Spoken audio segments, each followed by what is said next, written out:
مسلمانوں کو مل کر کوئی ایسا لائحہ عمل تیار کرنا چاہیے کہ اسرائیل کی بدماشی کو روکا جا سکے. بالکل میں اس کو انڈورس کروں گا، ورنہ الٹیمیٹلی مجھے تو لگ رہا ہے کہ یہ ورلڈ وار 3 کی طرف بات چلی جائے گی. کیونکہ اگر اس طریقے سے آپ مسلمان ملکوں کو ایک ایک کر کے ذبح کرتے چلے جائیں گے تو ظاہر ہے مسلمانوں نے تو اسی دنیا میں رہنا ہے، اور اب کوئی امپائرز کا دور تو نہیں ہے. یہ تو بالکل نہیں ہونا کہ اسرائیل نے آ کر ایران پہ قبضہ کر لینا ہے، ایسا بالکل نہیں ہونا. فلسطین پہ تو انہوں نے اس لیے قبضہ کیا نا کہ وہ کلیم کرتے ہیں کہ یہ ہماری سرزمین ہے، اتنے ہزار سال سے ہمیں الاٹ ہوئی بھی تھی، بعد میں کرسچنز آئے، پھر مسلمان آئے، ہم نے واپس لینی ہے. یا اس کے ارد گرد جو انہوں نے گریٹر اسرائیل والا پلان بنایا ہوا ہے. لیکن ایران پہ انہوں نے قبضہ نہیں کرنا، اور قبضہ کیسے کر سکتے ہیں؟ قبضہ کر بھی لیں، وہاں کے جو عوام ہیں ظاہر ہے وہ اسرائیل سے نفرت کرتے ہیں. اس طرح تو دنیا میں نظام چل نہیں سکتا. جب سے نیشن سٹیٹس بنی ہیں ورلڈ وار 2 کے بعد، اب تو امپائرز ختم ہو چکی ہیں، اور انہوں نے ایسا کرنا بھی نہیں ہے. بیسیکلی وہ رجیم چینج چاہتے ہیں. وہ چاہتے ہیں کہ جو ایران میں ایک کٹر قسم کی اسلامک گورنمنٹ ہے وہ ختم کر کے ہم وہاں پہ کوئی سیکولر حکومت لے کر آئیں. وہ اگر حکومت لے بھی ہے تو وہ چل نہیں سکتی. افغانستان میں تو پھر بھی کوئی ریشو پروپورشن تھا نا، کہ مذہبی لوگ بھی تھے اور سیکولرز بھی تھے. ایران میں تو میجورٹی جو ہے وہ بڑے کٹر قسم کے شیعہ مسلمز ہیں. اگرچہ وہ اپنی حکومت سے اختلاف بھی کرتے ہوں لیکن اسرائیل سے سخت نفرت کرتے ہیں. بالکل ویسے کہ جیسے یہاں پر جب انڈیا نے بدماشی کی پہلگام کے بعد تو اپوزیشن گورنمنٹ سارے اکٹھے ہو گئے. وہ چند ایک یوٹیوبرز یا پاگل ہیں ان کو چھوڑ دیں، اوورال تو اپوزیشن بھی فوج کے ساتھ کھڑی ہوئی تھی. اس کو بھی آپ 1000 سے ضرب دے لیں جو نفرت اسرائیل کے لیے ایران میں پائی جاتی ہے. لہذا رجیم چینج اگر کوئی کروائیں گے بھی تو وہ سروائیو نہیں کرے گی، سیدھی سی بات ہے. کیونکہ وہ اس حوالے سے اسرائیل سے سخت نفرت رکھتے ہیں. ان کا تو پورا بلڈ اپ ہی اسرائیل کے خلاف ہوا ہے نا. جس طرح پاکستانی فوج کی پوری ٹریننگ جو ہے وہ انڈیا کے خلاف ہوئی ہوتی ہے، انڈیا کے بارے میں زیرو ٹالرنس ہے. اس طرح وہاں پہ ان کی پوری نیشن کا بلڈ اپ اسرائیل کے خلاف ہوا ہے. اس میں کچھ انہوں نے خوابوں کی دنیا میں بھی رکھا ہوا ہے، لیکن اوورال انہوں نے اپنی عوام کو فلسطینیوں کی جو مظلومیت ہے اس کو پازیٹیو یوز کرتے ہوئے اسرائیل کے خلاف کیا ہوا ہے. اس میں کوئی شک نہیں ہے. لہذا ان کا یہ مسئلہ حل ہونے والا نہیں ہے اس حوالے سے کہ کوئی رجیم چینج کروا لیں گے. وہ اس وقت انٹرنیشنل پالیٹکس بھی انوالو ہے، یہ ذہن میں رکھیے گا. صرف یہ اسلام والا ایشو نہیں ہے، انٹرنیشنل پالیٹکس بھی انوالو ہے. چونکہ ایران چائنا اور رشیا کا پارٹنر ہے، اس وجہ سے امریکہ کی آنکھوں میں کھٹکتا ہے اور اسرائیل کو انہوں نے ہلا شیری دی ہوئی ہے. سیدھی سی بات ہے. ایران میں اگر رجیم چینج ہو ان کی خواہش کے مطابق اور کوئی ایسی پرو امریکن گورنمنٹ آ جائے جو رشیا اور چائنا کو چھوڑ کر امریکن بلاک میں آئے تو یہ ان کے لیے فائدے کی چیز ہے، اور وہ یہی کرنا چاہتے ہیں. لیکن پریکٹیکلی یہ پاسبل نہیں ہے، بہت مشکل کام ہے. اگر کسی جعلی طریقے سے اس طرح کا کوئی معاملہ کیا بھی گیا تو وہ سسٹین نہیں کرے گا، کیونکہ وہاں کے عوام جو ہیں پاکستان کی طرح کوئی ڈیوائیڈڈ نہیں ہے پولیٹیکلی، نہ مذہبی طور پر. وہاں بھائی ایک ہی فرقہ ہے، میجورٹی شیعہ سنی ہے، کو ایگزسٹ کر رہے ہیں. اور ان کے جو سپریم لیڈر ہیں وہ ان کے لیے امام حنیفہ ہیں. ہاں جی، یہاں پہ دیوبندیوں اور بریلویوں کے امام حنیفہ جو ہیں وہ آلموسٹ 1200 سال سے قبر میں ہیں اور وہ ان کی تقلید کرتے ہیں. شیعہ جو ہیں وہ زندہ اماموں کی تقلید کرتے ہیں، اور زندہ امام اس وقت 2 ہیں ان کے. عراق میں سستانی صاحب ہیں جن کے ایک فتوے نے داعش کو شکست دے دی اور پوری عراق کی عوام داعش کے خلاف کھڑی ہوئی، جس داعش کو امریکہ شکست نہیں دے سکا تھا، حالانکہ انہوں نے خود بنائی تھی.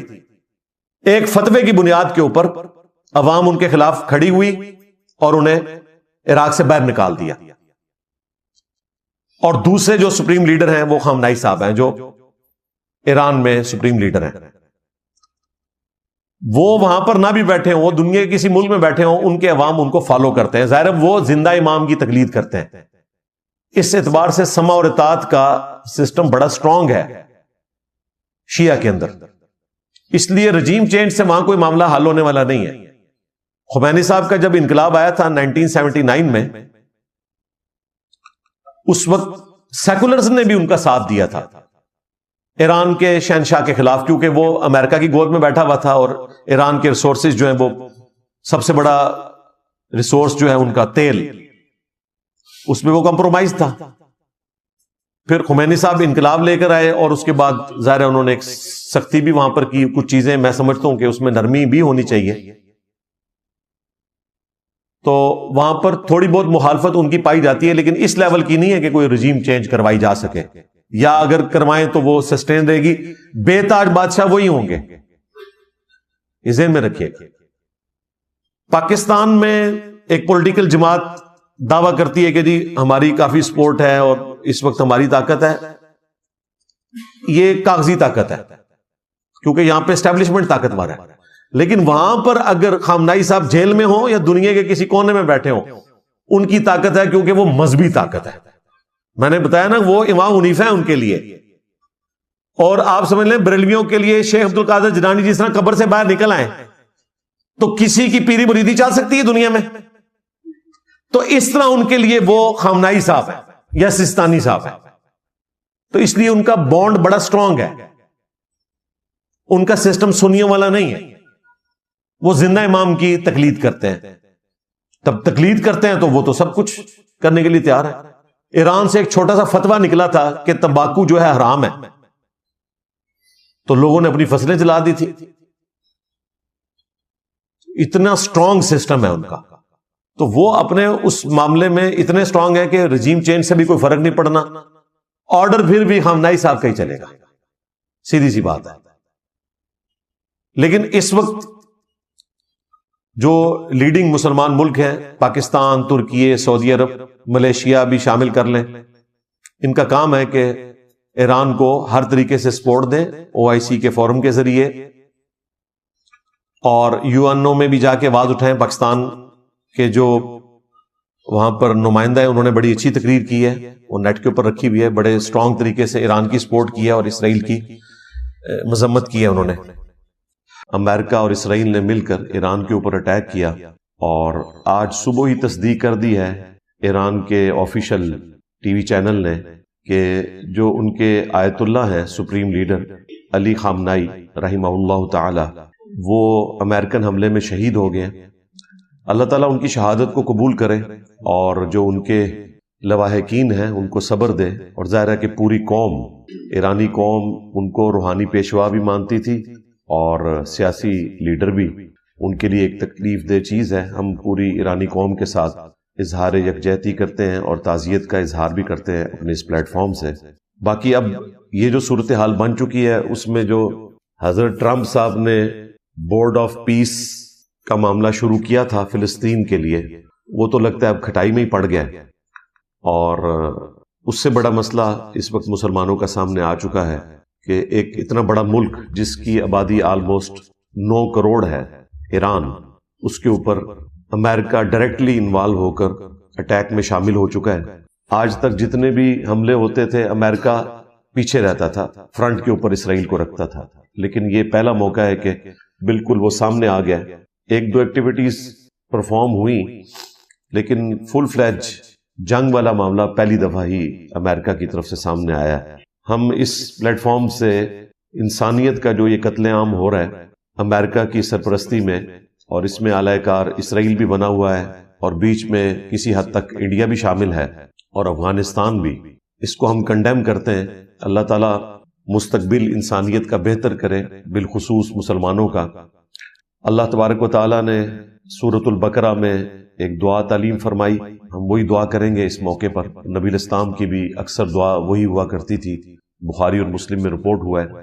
اللہم ربنا آتنا فی الدنیا حسنہ وفی الآخرۃ حسنہ وقنا عذاب النار، آمین۔ اے اللہ ہمیں دنیا میں بھی بھلائی عطا فرما اور آخرت میں بھی بھلائی عطا فرما، اور ہمیں جہنم کی آگ کے عذاب سے بچا لے، آمین۔ ایک اور بڑی زبردست دعا رپورٹ ہوئی ہے المستدرک للحاکم میں اور مسند امام احمد میں، اللہم احسن عاقبتنا فی الامور کلہا واجرنا من خزی الدنیا وعذاب الآخرہ، آمین۔ اے اللہ ہمارے تمام کاموں کا انجام بہتر کر دے۔ انگریزی میں بھی محاورہ ہے all is well if end is well، اگر آخر اچھی ہوئی ہے تو پھر سارا معاملہ اچھا ہی ہے۔ اللہم احسن عاقبتنا فی الامور کلہا، اے اللہ ہمارے تمام کاموں کا انجام بہتر کر دے، وَأَجِرْنَا مِنْ خِزْيِ الدُّنْيَا وَعَذَابِ الْآخِرَةِ، اور بچا لے ہمیں دنیا کی رسوائی سے اور آخرت کے عذاب سے، آمین۔ ایک اور دعا جو مصیبت اور پریشانی میں قرآن پاک میں تعلیم کی گئی اور صحیح مسلم میں اس کے ساتھ مزید الفاظ نبی علیہ السلام نے ایڈ کیے، اِنَّا لِلَّهِ وَإِنَّا إِلَيْهِ رَاجِعُونَ، بے شک ہم بھی اللہ ہی کی طرف سے آئے تھے، ہم نے بھی لوٹ کر اللہ کی طرف جانا ہے۔ مراد یہ کہ یہ جو تکلیف ہمیں پہنچی ہے اس نے بھی مر کے اللہ کے پاس واپس چلے جانا ہے، ایٹ لیسٹ اس دن تو یہ تکلیف ختم ہو ہی جائے گی جس دن ہم نے خود ختم ہو جانا ہے۔ کوئی شخص 4th سٹیج کینسر میں مبتلا ہے تو اس کی تکلیف کا اینڈ اس دن تو ہو ہی جائے گا جس دن وہ خود مر جائے گا۔ اِنَّا لِلَّهِ وَإِنَّا إِلَيْهِ رَاجِعُونَ، بے شک ہم بھی اللہ ہی کی طرف سے آئے تھے، ہم نے بھی لوٹ کر اللہ ہی کے پاس جانا ہے۔ اللہم اجرنی فی مصیبتی واخلف لی خیرا منہا، اے اللہ اس مصیبت میں مجھے اجر دے اور میرے لیے اس سے بہتر نعم البدل کر دے، یعنی جو تو نے مجھ سے نعمت چھینی ہے اس سے بہتر نعمت مجھے عطا کر دے۔ اسی کانٹیکسٹ میں وہ بڑی مشہور حدیث ہے صحیح مسلم میں، ام سلمہ کہتی ہیں جب میرے ہسبینڈ ابو سلمہ فوت ہوئے تو میں نے نبی صلی اللہ علیہ وآلہ وسلم کی تعلیم کی ہوئی یہی دعا پڑھ لی، انا للہ وانا الیہ راجعون، اللہم اجرنی فی مصیبتی واخلف لی خیرا منہا۔ لیکن پھر میں دل میں سوچتی تھی کہ میرے خامن جیسا تو کوئی خامن ہی نہیں تھا، نبی علیہ السلام کے اصحاب میں سے کون ہوگا جو ویسا ہو۔ جب عدت پوری ہوئی تو خود اللہ کے محبوب صلی اللہ علیہ وآلہ وسلم نے پیغام نکاح بھیج دیا اور وہ ہماری ماں بن گئی ام سلمہ سلام اللہ علیہا۔ 64 ہجری میں واقعہ کربلا کے 3 سال کے بعد فوت ہوئی ہیں۔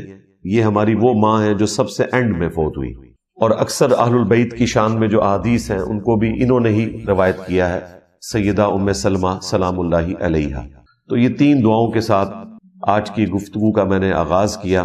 باقی ان جنگوں کے حوالے سے میں نے مختلف ٹی وی چینلز کے اوپر رمضان نشریات کے دوران جب مجھے پوچھا گیا تو میں نے اپنا موقف مختصر تو رکھ دیا تھا، اور ارادہ یہی تھا کہ سنڈے والے دن میں اسے مین ٹاپک کے طور پر ایڈریس کروں۔ ویسے تو سنڈے کو اور ٹاپکس میں نے ایڈریس کرنے تھے، لیکن اس سے بڑی کوئی افتاد نہیں مسلمانوں پہ کہ اس وقت آلموسٹ مسلمانوں کے جتنے بڑے ملک ہیں وہ اس جنگ کی لپیٹ میں آ چکے ہیں، خواہ وہ پاکستان ہو، ایران ہو، افغانستان ہو، UAE ہو، سعودیہ ہو، اور انڈائریکٹلی ترکی بھی اس میں شامل ہے۔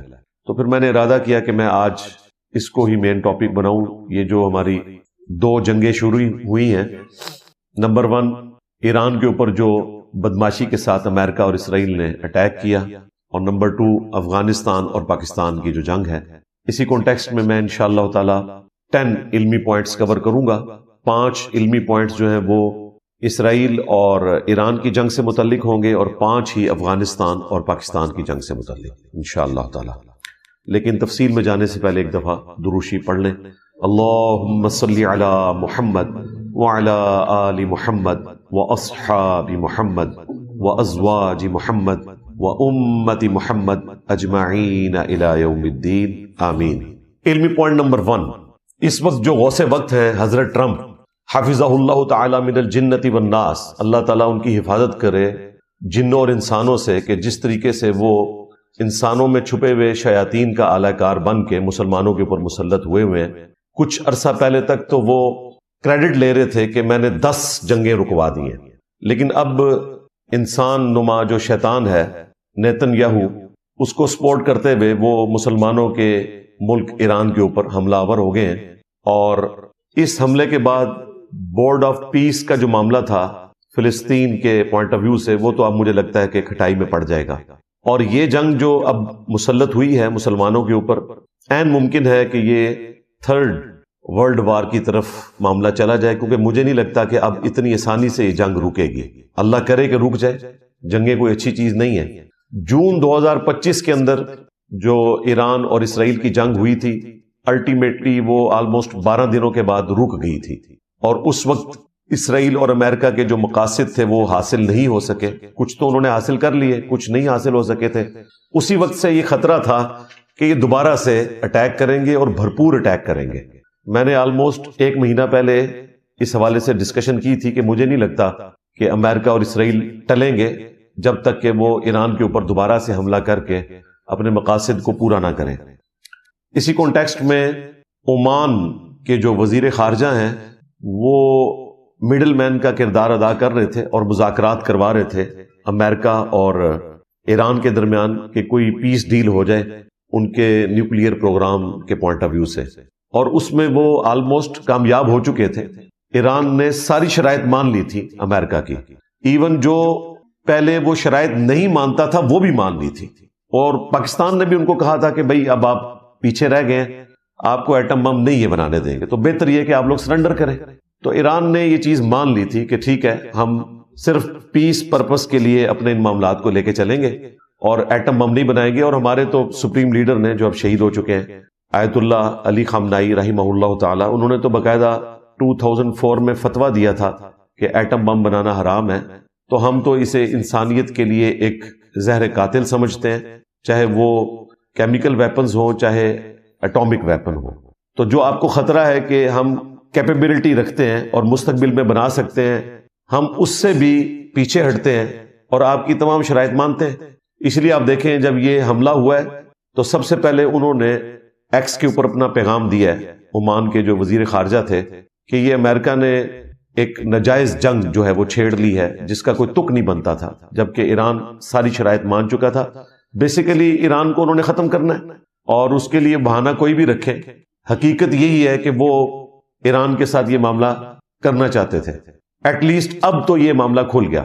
پہلے میں بھی یہ سمجھتا تھا کہ شاید ایران اگر اپنے اس پروگرام کے پوائنٹ آف ویو سے امریکہ کی شرائط مان لے تو امریکہ پیچھے ہٹ جائے گا، لیکن ایسا نہیں ہوا. امریکہ جو سامنے اپنا ایک چہرہ رکھتا تھا وہ اپنے اس دعوے کے اندر پورا نہیں اترا، اور مسلمانوں کے اوپر یہ ایک اور جنگ مسلط کر دی ہے. میرے منہ میں خاک. مجھے لگتا ہے کہ جس طرح امریکہ نے پہلے ہمارے کئی ملک ہڑپ کر لیے، لیبیا ہو، شام ہو، عراق ہو، افغانستان کا بیڑا غرق کر دیا، اب شاید ایران کے ساتھ بھی وہی کچھ کرنے جا رہے ہیں. بولے اعوذ باللہ تعالی. اللہ تعالیٰ ایران کے رہنے والے لوگوں کی حفاظت فرمائے، اور یہ جو شیاطین اس وقت انسانیت کے اوپر مسلط ہیں، جو انسانیت کا قتل کرنے میں ایک لمحے کا بھی توقف نہیں کرتے اور امید رکھتے ہیں کہ انہیں امن کا نوبیل پرائز ملے، نہ ملے تو وہ خرید لیتے ہیں.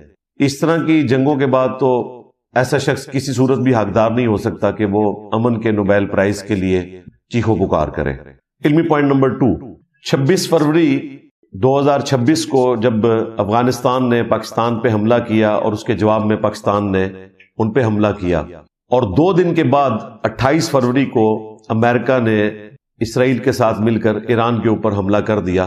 تو میرا خیال ہے اب ہم اس چیز کو سمجھ سکتے ہیں کہ یہ سب کچھ پری پلان ہوا، کیونکہ اس وقت پریکٹیکلی افغانستان انڈیا کی گود میں بیٹھا ہوا ہے، انڈیا اسرائیل کی گود میں بیٹھا ہوا ہے، اور اسرائیل تو ہمیشہ سے امریکہ کی گود میں بیٹھا ہوا ہے. افغانستان کے ذریعے انہوں نے پاکستان کے اوپر جنگ اسی لیے مسلط کی تاکہ ہم ایران کے اوپر جب حملہ کریں تو پاکستان کو اپنی فکر پڑی ہو، بجائے اس کے کہ وہ ایران کو کسی طریقے سے مورل سپورٹ دے سکیں یا اس سے بڑھ کر کوئی سپورٹ کر سکیں. ان کے پاس ایک بہانہ موجود ہو کہ ہم تو اپنی جنگ کے اندر پھنسے ہوئے ہیں. مجھے تو یہی لگ رہا ہے، ورنہ اتنا بڑا حسن اتفاق نہیں ہو سکتا کہ 2 دنوں کے اندر 2 اتنی بڑی جنگیں شروع ہو چکی ہیں. اس میں سینکڑوں لوگ شہید ہو چکے ہیں. ایران کے اندر آپ نے دیکھا جو اٹیک ہوا ایک سکول کے اوپر، اس میں آلموسٹ کوئی 80 کے قریب بچیاں شہید ہوئیں، اور سب سے بڑھ کر میں سمجھتا ہوں جو آج صبح خبر ملی، آیت اللہ جو ان کے سپریم لیڈر ہیں علی خامنائی صاحب رحمہ اللہ تعالی، ان کی شہادت ہوئی ہے. وہ تو اپنی لائف کنکلوڈ کر بیٹھے تھے، ظاہر ہے 85 پلس تھے وہ، لیکن ظاہر ہے مسلمانوں کے لیے ایک سمبولیکلی اگر دیکھا جائے تو بہت بڑی تکلیف کی خبر ہے. ایران نے پہلے سے ہی خبردار کیا تھا کہ اگر ہم پہ اٹیک ہوا تو امریکہ تک تو ہم پہنچ نہیں سکتے، امریکہ کو ایک نیچرل پروٹیکشن حاصل ہے، اتنی دور ہے وہ، تو جو امریکن اڈے ہیں ہم ان پر حملہ کریں گے. اب یہ بدقسمتی ہے مسلمانوں کی کہ امریکن اڈے مسلمان ملکوں میں یو اے ای کے اندر موجود ہے، قطر میں موجود ہے، سعودی عرب کے اندر موجود ہے، کویت کے اندر موجود ہے۔ ان سارے اڈوں کے اوپر ایران نے جوابی اٹیک کیا، اور حیران کن بات ہے کہ وہ ملک بجائے امریکہ کو کچھ کہنے کے الٹا ایران کے خلاف پروٹیسٹ کر رہے ہیں کہ ایران نے ہمارے ملک کی باؤنڈریز کو کراس کیا اور ہم پہ حملہ کیا۔ حالانکہ ایران نے ان پہ حملہ نہیں کیا، وہاں پر جو امریکن اڈے بنے ہوئے تھے ان کے اوپر حملہ کیا۔ ویسے تو امریکہ نے تیاری کی بھی تھی، انہوں نے پہلے ہی اپنے فوجی نکال لیے تھے۔ ظاہر ہے وہ سمجھدار ہیں، دنیا کو لیڈ کر رہے ہیں، انہیں پتہ ہے کہ ہم نے مستقبل میں کن کن چیزوں کو فیس کرنا ہے، وہ اس اعتبار سے اپنا پلان کر کے چلتے ہیں۔ اب پاکستان جو ہے وہ سینڈوچ بن گیا۔ ایک طرف پاکستان کی جو وزارت خارجہ ہے وہ ایران پہ ہونے والے حملوں کی مذمت کر رہی ہے، دوسری طرف پیرلل میں ہم مڈل ایسٹ کے جو ممالک ہیں جن پہ ایران نے حملہ کیا ان کے ساتھ بھی اظہار یکجہتی کر رہے ہیں۔ یعنی پاکستان کے پاس اب کوئی راستہ نہیں ہے، کسی ایک طرف تو سپورٹ کر نہیں سکتے، دونوں طرف سپورٹ کرتے ہیں تو دونوں طرف کی گالیاں کھاتے ہیں۔ پاکستان برے طریقے سے اس حوالے سے پھنس چکا ہے، تو زیادہ سے زیادہ ظاہر ہے مذمتی بیانات ہی دیے جا سکتے ہیں، اس سے زیادہ تو پاکستان کچھ کر بھی نہیں سکتا کسی کے لیے۔ اب یہ نہیں ہو سکتا کہ ریاض کے اوپر حملہ ہوا ہے تو محمد بن سلمان صاحب اب پاکستان کے پرائم منسٹر سے کہیں کہ چونکہ ہمارا آپ کے ساتھ ایگریمنٹ ہوا تھا کہ سعودیہ پر حملہ جو ہے وہ پاکستان پہ حملہ تصور ہوگا تو آپ ایران کے اوپر حملہ کر دیں، تو ایسا ہو نہیں سکتا۔ ان پرنسپل دیکھا جائے تو ایسا ہونا چاہیے، لیکن ظاہر ہے کہ دنیا کے سامنے ہے ساری ریالٹی کہ ایران کو مجبور کیا گیا، اور ایران نے فی نفسی ہی سعودیہ کے اوپر حملہ نہیں کرنا تھا۔ بیسیکلی اس نے تو امریکن اڈوں کو نشانہ بنایا ہے، یو اے ای میں، کویت میں، قطر میں اور سعودی عرب کے اندر۔ علمی پوائنٹ نمبر 3، امریکہ اور اسرائیل مل کے اب ایران میں رجیم چینج کروانا چاہتے ہیں، یعنی وہ چاہتے ہیں کہ وہاں پہ جو انقلاب کے بعد حکومت آئی تھی 1979 میں امام خمینی کی محنت کے بعد، خود تو وہ 1989 میں فوت ہو گئے، اس کے بعد پہلے سپریم لیڈر جو ہیں وہ یہی بنے جن کو کل رات شہید کر دیا امریکہ اور اسرائیل نے، علی خامنائی صاحب رحمہ اللہ تعالی۔ یہ وہاں کے روحانی پیشوا بھی ہیں اور پولیٹیکل لیڈر بھی ہیں۔ ایران کی آبادی آلموسٹ 9 کروڑ کے قریب ہے اور میجورٹی اس میں مسلمان ہیں، اور وہ بھی اہل تشیع مکتب سے تعلق رکھتے ہیں۔ ان کے لیے سپریم لیڈر کا مرتبہ اسی طریقے سے ہے جس طرح آج امام ابو حنیفہ رحمۃ اللہ علیہ اگر قبر سے نکل آئیں تو دیوبند اور بریلویوں کا کوئی مفتی اعظم نہیں رہے گا جب بقول ان کے امام اعظم نکل آئیں گے۔ یہ درجہ جو ہے وہ اہل تشیع کے ہاں ان کے زندہ اماموں کو حاصل ہے۔ اس وقت 2 بڑے ان کے پیشوا ہیں، آیت اللہ سستانی عراق کے اندر، اور ایران میں یہ آیت اللہ خامنائی صاحب تھے جو فوت ہو چکے۔ ان کے بعد کوئی دوسرا بندہ وہ چوز کر لیں گے، باقاعدہ ان کی کمیٹی بنی ہوئی ہے اور اس میں باقاعدہ انہوں نے نومینیٹ کیا ہوتا ہے کہ اس کے بعد یہ، اس کے بعد یہ، اس کے بعد یہ، وہ تو اپنی اس ہیرارکی کو فالو کریں گے۔ لیکن ایران کے عوام سے ہم ریکویسٹ کریں گے، ظاہر ہے میری ویڈیوز وہاں تک پہنچتی ہیں، اب تو مسئلہ ہی نہیں رہا، اے آئی کی برکت سے آپ کسی بھی لینگویج میں اسے ڈب کر سکتے ہیں۔ ان سے میں ریکویسٹ کروں گا کہ آپ کسی بیرونی طاقت کے اعلی کار نہ بنے، اگرچہ آپ کو اپنی حکومت سے ریزرویشن ہوں گی، لیکن یہ یاد رکھیے گا یہ باہر سے جو لوگ حملہ آور ہوں گے وہ آپ کے تیل کے اوپر نظر رکھیں گے، اور سب سے زیادہ اگر کسی نے نقصان اٹھانا ہے تو ایران کے عوام نے اٹھانا ہے۔ آج اگر یہ حکومت چینج کرنے میں کامیاب بھی ہو جائیں تب بھی ایران کے عوام کو کچھ نہیں ملنا، جن کو بار بار اکسا رہے ہیں کہ آپ روڈز کے اوپر نکلیں۔ جب وہ آ کے یہاں پر حکومت کریں گے تو وہ اپنے مفادات کو دیکھیں گے، پھر آپ کو یاد آئے گا کہ یہ حکومت اس سے بہتر تھی۔ جس طرح کرنل قذافی کو جب انہوں نے ہٹایا تو لیبیا کا بالکل بیڑا غرق ہو گیا، کسی نے سوچا بھی نہیں تھا۔ صدام حسین کو ہٹایا، انتہائی برا شخص تھا، لیکن جو بعد میں ہوا عراقیوں کے ساتھ تو پھر وہ یاد کرتے ہیں کہ وہ وقت بہتر تھا۔ اور ایون آج افغانستان کے اوپر جو یہ چڑیلیں مسلط ہوئی ہیں مولویوں کی شکل میں، ان کے بعد تو افغان عوام کو اشرف غنی کی حکومت اچھی لگ رہی ہے، ایٹ لیسٹ لوگوں کو آزادی تھی، بچیاں کالجز میں یونیورسٹیز میں پڑھ رہی تھی، سکون کی زندگی گزار رہے تھے۔ انہوں نے تو آ کے مصیبت کھڑی کر دی ہے۔ اب مجھے نہیں سمجھ آتی کہ کل کو جب ان کی عورتیں پریگننٹ ہوں گی تو یہ لیڈی ڈاکٹرز کہاں سے لے کر آئیں گے؟ اس وقت تو یہ کہہ رہے ہوں گے کہ لیڈی ڈاکٹر ہونی چاہیے، کوئی مرد ہماری عورت کو ہاتھ نہ لگائے۔ جب عورتوں کی تعلیم کے اوپر آپ پابندی لگائیں گے تو پھر ٹیچنگ کی فیلڈ کے اندر، میڈیکل کی فیلڈ میں عورتیں نہیں ہوں گی تو پھر ظاہر ہے مرد ہی ہوں گے۔ تو جنگ میں الٹیمیٹلی لوزرز عوام الناس ہی ہوتے ہیں. ہماری مورل سپورٹ ایران کے عوام کے ساتھ ہے اور ہم ان سے یہی ریکویسٹ کریں گے کہ آپ کی جو حکومت ہے اس کا ساتھ دیں. آپس کی لڑائیاں آپ بعد میں دیکھیں، فی الوقت تو آپ کے اوپر ایک بیرونی طاقت حملہ آور ہوئی ہے، اس کے مقابلے پہ آپ کو اپنی اسٹیٹ کے ساتھ کھڑا ہونا چاہیے. باقی جو وہاں پہ لوگ شہید ہوئے ہم ان کے لیے دعائے مغفرت کرتے ہیں، اللہ تعالیٰ ان کی مغفرت کرے اور انہیں نیک کاموں کا اجر دے، برائیوں سے درگزر فرمائے اور ان کے لواحقین کو صبر دے اور صبر کے اوپر اجر عظیم عطا فرمائے، آمین. علمی پوائنٹ نمبر 4، مسلمان جو بڑے بڑے ملک ہیں، پاکستان، سعودی عرب، انڈونیشیا، ملیشیا، ترکی، مصر، ان کا کام ہے کہ اب OIC کو، یعنی جو آرگنائزیشن آف اسلامک کنٹریز ہے، اس کو فعال بنائیں اور UNO کے فورم پہ، اقوام متحدہ کے فورم کے اوپر آواز بلند کر کے رشیا کو، چائنا کو انوالو کر کے کسی طریقے سے ایران اور اسرائیل کی جنگ رکوانے کی کوشش کریں. عوام الناس کا کام یہ ہے کہ سوشل میڈیا کے اوپر آواز بلند کریں اور اس وقت جو دنیا کے بڑے ہیں ان کو اس چیز کا احساس دلایا جائے کہ یہ پوسٹ ورلڈ وار 2 جو آپ نے ایک آرڈر قائم کیا تھا UNO کی شکل میں، 5 بڑی طاقتوں نے، امریکہ، UK، فرانس، چائنا اور رشیا، کہ مستقبل میں ہم جنگیں رکوائیں گے. ظاہر ہے آلموسٹ 12 کروڑ کے قریب لوگ لقم اجل بنے ورلڈ وار 2 کے اندر، اور اس کے بعد یورپ نے تو سبق سیکھ لیا کہ ایٹ لیسٹ آپس کی لڑائیاں تو انہوں نے ختم کر دی، لیکن باقی جگہوں پر وہ لڑائیاں رکوانے میں ایز سچ ناکام ہی ہوئے. اور یہ انسانیت کے چہرے کے اوپر بہت بڑا داغ ہے، دھبا ہے کہ اس سویلائز دنیا کے اندر جنگوں کا سلسلہ اسی طریقے سے جاری ہے جو سٹون ایج میں ہوتا تھا. آپ کو اندازہ نہیں ہے، رشیا اور یوکرین کی جنگ کے اندر لاکھوں لوگ مر چکے ہیں اس ماڈرن دور کے اندر. میں جب وہ مناظر دیکھتا ہوں میں کہتا ہوں یار، ورلڈ وار 2 کے بعد بھی انسانیت نے کوئی سبق نہیں سیکھا.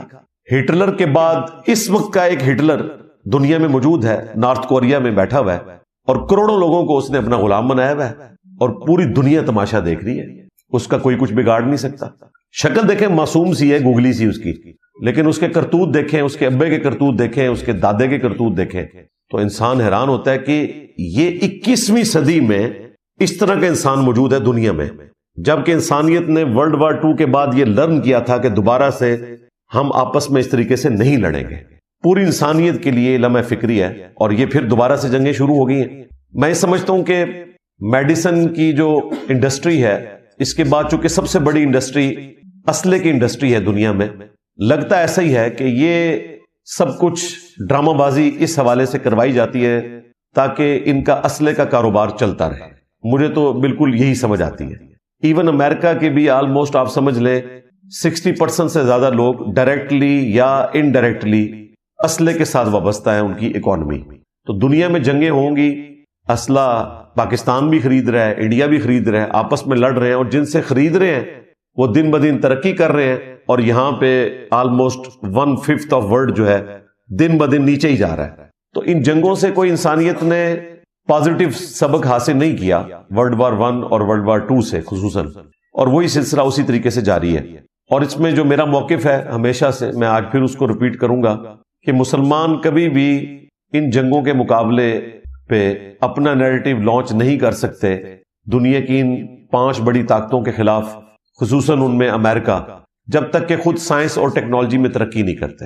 انہوں نے سائنس اور ٹیکنالوجی کی برکت سے ایک چھوٹے سے ملک اسرائیل نے امریکہ کی سپورٹ کے ساتھ پورے مڈل ایسٹ کو آگے لگایا ہوا ہے.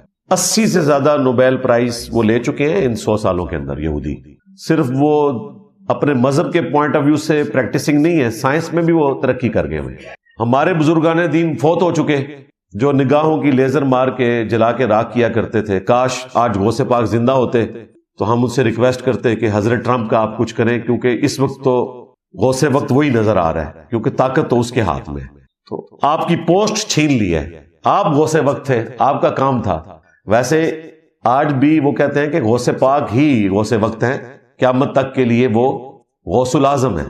آج بھی پروٹیسٹ ہمیں کرنا چاہیے شیخ عبد القادر جیلانی کے مزار کے سامنے کہ آپ قیامت تک کے لیے غوث العظم ہیں بقول صوفیاء کے. وہ کہتے ہیں کہ جس طرح نبی الاسلام کا مرتبہ ہے نا انبیاء میں، اس طرح عبد القادر جیلانی کا مرتبہ ہے اولیاء میں.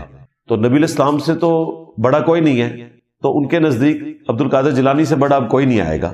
تو میرا خیال ہے عبد القادر جیلانی کے مزار کے باہر پروٹیسٹ ہونا چاہیے صوفیاء کی طرف سے کہ حضرت آپ کا کام ہے، اسلام کے اوپر مشکل وقت آیا ہے، مسلمانوں پہ مشکل وقت آیا ہے، اور یہ بات میں صرف اس لیے کرتا ہوں کہ ان کا دعویٰ ہے کہ یہ سب کچھ کرتے ہیں. اگر یہ دعویٰ کرنا چھوڑ دیں ہم ان کو کبھی بھی ٹونٹ نہیں کرائیں گے. عبد القادر جیلانی کا اس میں کوئی قصور نہیں ہے، ان کے ماننے والے ان کو باندھ کے مرواتے ہیں. تو اس ماڈرن دور میں اس طرح کی چیزوں کی وجہ سے لوگوں کو حقائق کھل کر سامنے آ چکے ہیں کہ پہلے بھی کچھ نہیں ہوتا تھا اور نہ آج کچھ ہونا ہے نہ مستقبل میں کچھ ہونا ہے، جب تک کہ ہم سائنس اور ٹیکنالوجی میں ترقی نہیں کرتے، اپنے معاملات کو دنیاوی اسباب کے اعتبار سے صحیح طریقے سے لے کر نہیں چلتے، اس وقت تک آپ دنیا میں کوئی تبدیلی نہیں لا سکتے. باقی اگر کسی نے کوئی جذباتی بات کرنی ہے تو وہ ضرور کرے. اور اس حوالے سے نبی الاسلام کی مبارک زندگی سے مثالیں دینا اس لیے غلط ہے کہ نبی الاسلام کے ساتھ اللہ کی غیبی تائید تھی. اس کے بعد صحابہ کرام نے جنگوں کی تکلیفیں اٹھائی ہیں بہت بڑے لیول کے اوپر، رومنز اور پرشینز کو گرانے کے لیے. وہاں پہ کوئی فرشتے نازل نہیں ہوئے، وہ فرشتے بدر اور احد کے اندر ہی نازل ہوئے. غیبی مدد جو ہے وہ خندق کے موقع پر آئی نبی الاسلام کی موجودگی کی برکت سے، کیونکہ اللہ تعالیٰ نے مختصر وقت میں دین کا غلبہ کروانا تھا. اس کے بعد بقدر ایفرٹ ہے ہر چیز. اس وقت بھی نبی الاسلام نے اسباب کو اختیار کیا، لیکن ایک ایکسٹراڈنری اللہ تعالیٰ کی طرف سے آپ کے ساتھ غیبی مدد اٹیچ تھی. علمی پوائنٹ نمبر 5، ایران کے اوپر جو امریکہ اور اسرائیل نے مل کے یہ اٹیک کیا، اس میں جو ہمارا پڑوسی ملک ہے انڈیا، اس کا بڑا غلیظ قسم کا کردار، گھنونا کردار سامنے آیا ہے. پوری زندگی انہوں نے ایران سے سستا تیل لے کر استعمال کیا. ایران نے اپنے پڑوسی ملک پاکستان کے ساتھ دشمنی لے لی انڈیا کو اکوموڈیٹ کرتے ہوئے، لیکن جب مشکل وقت آیا تو جون 2025 کی جنگ میں انڈیا بالکل نیوٹرل رہا، اور اب تو وہ کھل کر اسرائیل کی حمایت میں آ چکا ہے. پچھلے دنوں مودی صاحب گئے ہوئے تھے نیتن یاہو کو ملنے کے لیے، اور اس کے بعد ایران کے اوپر اٹیک بھی ہو گیا. کوئی مذمتی بیان نہیں آیا. ظاہر ہے مودی نے حضرت ٹرمپ کی جو دھمکیاں ہیں ان کو سیریس لے لیا. رشیا سے بھی تیل لینا چھوڑ دیا، ایران سے بھی تیل لینا چھوڑ دیا، اور پریکٹیکلی انہوں نے امریکن بلاک کو اختیار کر لیا ہے. وہ جو ٹیرف کی دھمکیاں لگاتا تھا نا، وہ کام کر گئی ہیں. بلکہ اب تو انڈیا کا ٹیرف تو میرا خیال ہے باقی ملکوں سے بھی کم ہو گیا ہے، اور حضرت ٹرمپ کی دھمکیاں کام آ گئی ہیں.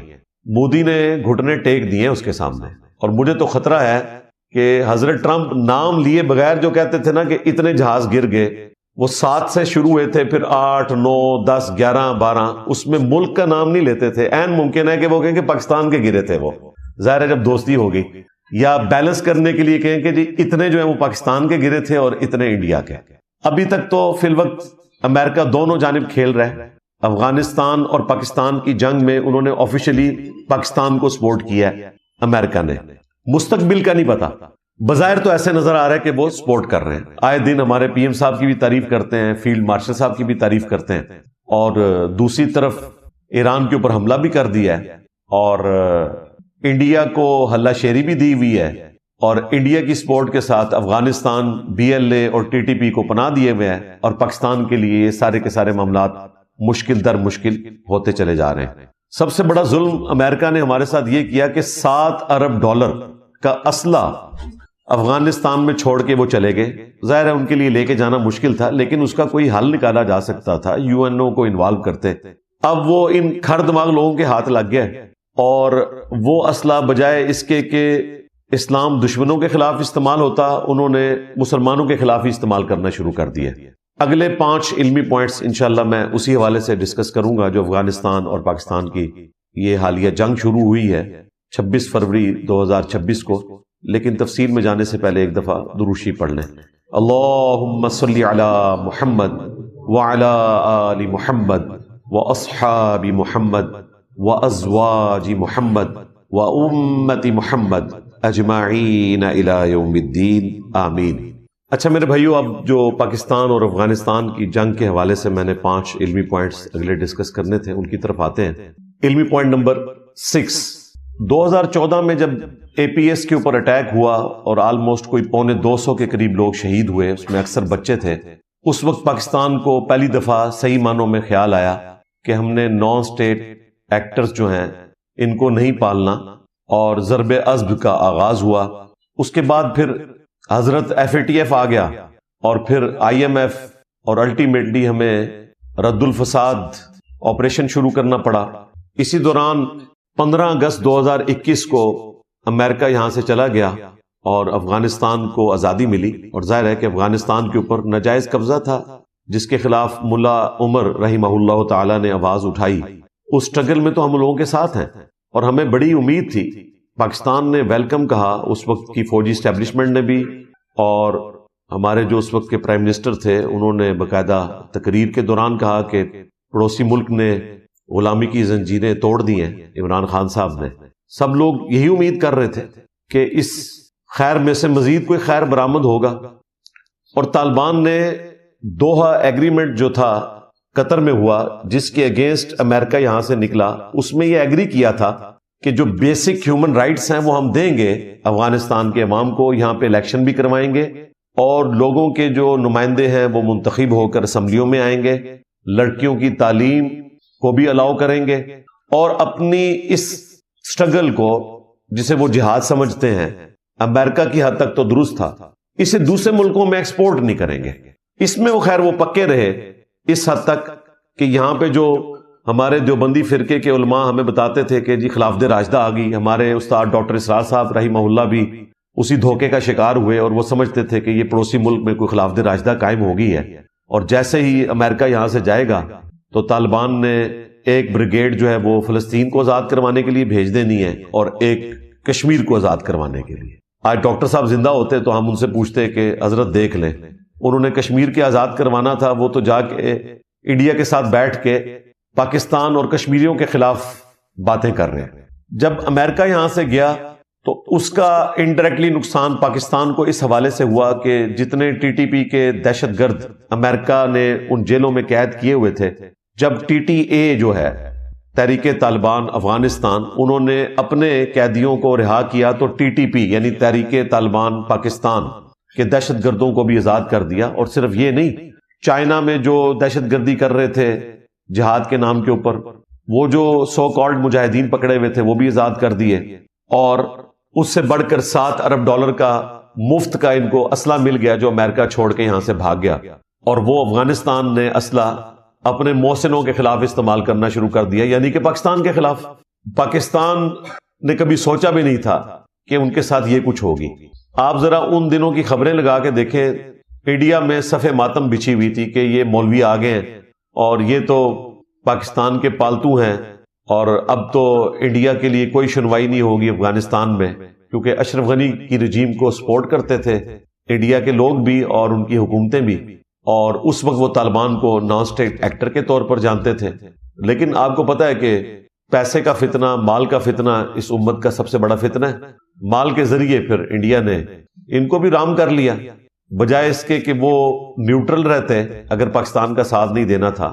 ویسے تو پاکستان کے ساتھ اخلاص کا رویہ ہونا چاہیے تھا کہ آلموسٹ 40 سال تک پاکستان نے لاکھوں افغانیوں کو یہاں پہ رکھا، پناہ دی، اتنی بڑی پناہ کبھی کسی ملک نے دوسرے ملک کے رہنے والے شہریوں کو نہیں دی، اور ظاہر ہے ہمارے لیے سعادت کی بات تھی، ہمارے مسلمان بھائی تھے اس وقت، تو ایک خیر سگالی کے جذبے کے طور پر ایسا ہوا۔ اتنا لمبا نہیں ہونا چاہیے تھا کیونکہ اس کی وجہ سے پھر تکلیف ہوئی، اب ان کو نکالتے ہوئے خود ہمیں بھی تکلیف ہوتی ہے۔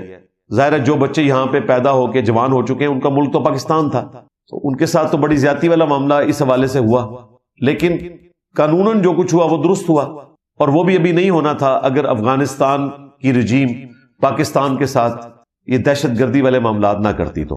علمی پوائنٹ نمبر 7، اگست 2021 سے لے کر آج تک آلموسٹ کوئی 4000 کے قریب پاکستانی فوجی شہید ہو چکے ہیں اس افغان رجیم کے ہاتھوں، اور ہزاروں عوام الناس میں سے بھی لوگ شہید ہو چکے ہیں۔ اس دوران درجنوں، بلکہ اگر چھوٹے لیول پر دیکھا جائے تو سینکڑوں دفعہ مذاکرات بھی ہوئے ہیں، لیکن اس کا کوئی رزلٹ نہیں نکلا۔ ایون ستمبر 2025 میں جو معاملہ شروع ہوا اور اکتوبر 2025 کے اندر پاکستان افغانستان کی پہلی دفعہ جب یہ جنگ شروع ہوئی، اس کے بعد سے لے کر ابھی تک، یہ دوبارہ جنگ شروع ہونے تک 26 فروری 2026 تک 65 دفعہ مذاکرات ہو چکے ہیں۔ یہ جن لوگوں کو حیضہ ہوا ہے نا کہ جی مسلمان بھائی ہیں جی مذاکرات کریں، تو مذاکرات ہو رہے ہیں۔ ہمارے جو بڑے مسلمان بھائی ہیں نا، ترکی، قطر، سعودی عرب، انہوں نے تو ہاتھ اٹھا لیے ہیں کہ ان طالبان کا کوئی علاج نہیں ہے، صبح کے وقت کوئی اور بات کرتے ہیں، شام کے وقت کوئی اور بات کر دیتے ہیں۔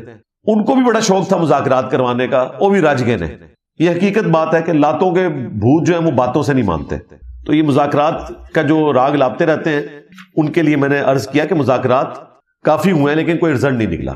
الٹیمیٹلی جب یہ پچھلے دنوں ایک شیعہ مسجد کے اوپر انہوں نے اٹیک کیا اور 70-80 کے قریب لوگ شہید ہوئے، 200 کے قریب اس میں زخمی ہوئے، اسلام آباد کے قریب، اس کے بعد پھر پاکستان کو یہ اندازہ ہوا کہ ان کو ہم نے اب ایئر اسٹرائک کے ذریعے جو وہاں سے تشکیلیں بھیجتے ہیں، یہ کتنی دکھ کی بات ہے۔ یہ تشکیل کی ٹرم جو ہے وہ تبلیغی جماعت کے لیے استعمال ہوتی تھی، اور یہاں پہ جو دہشت گرد تنظیمیں ہیں وہ بھی اس کے لیے وہی ٹرم یوز کرتی ہیں، تشکیل۔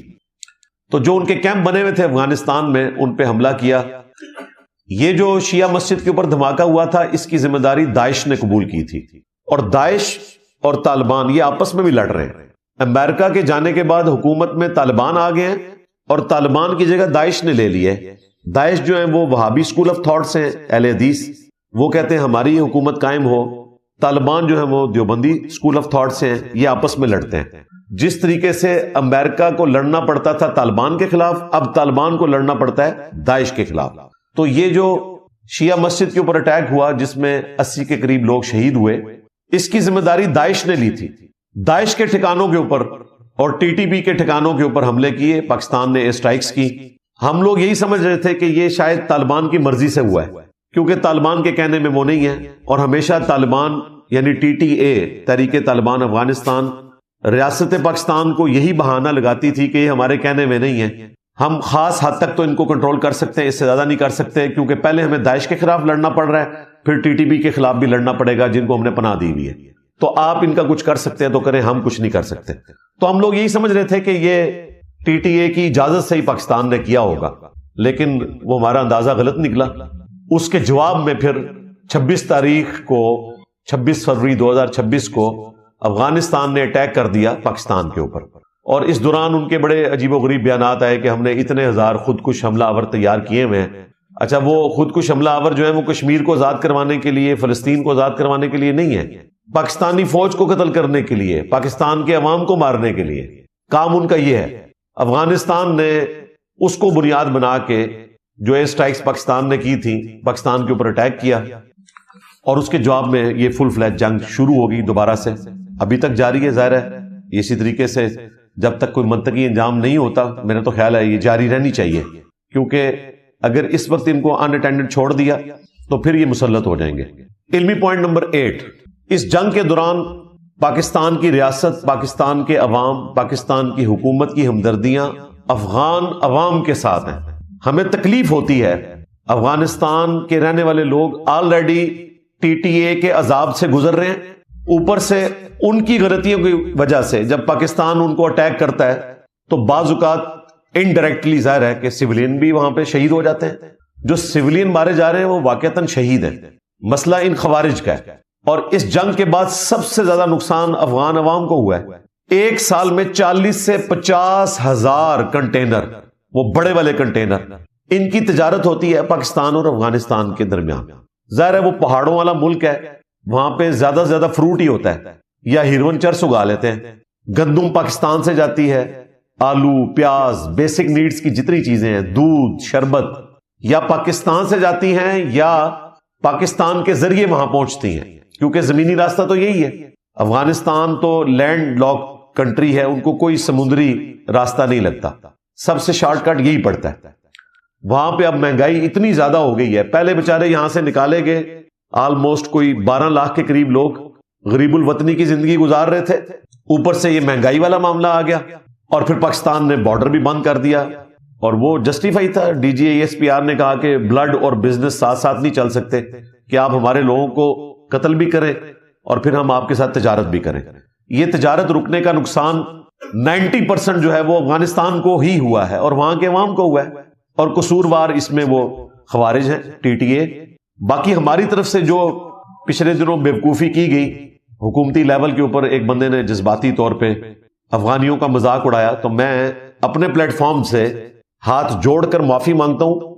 یہ جو حرکت کی ہمارے ایک حکومت کے بیوقوف وزیر نے، چند لونڈے لپاڑے ساتھ بٹھا کے جن کو کوئی عقل نہیں تھی، پڑھے لکھے جاہل، اور افغانیوں کا مذاق اڑایا اس بات کے اوپر جو وہ بیچارے محنت کرتے ہیں.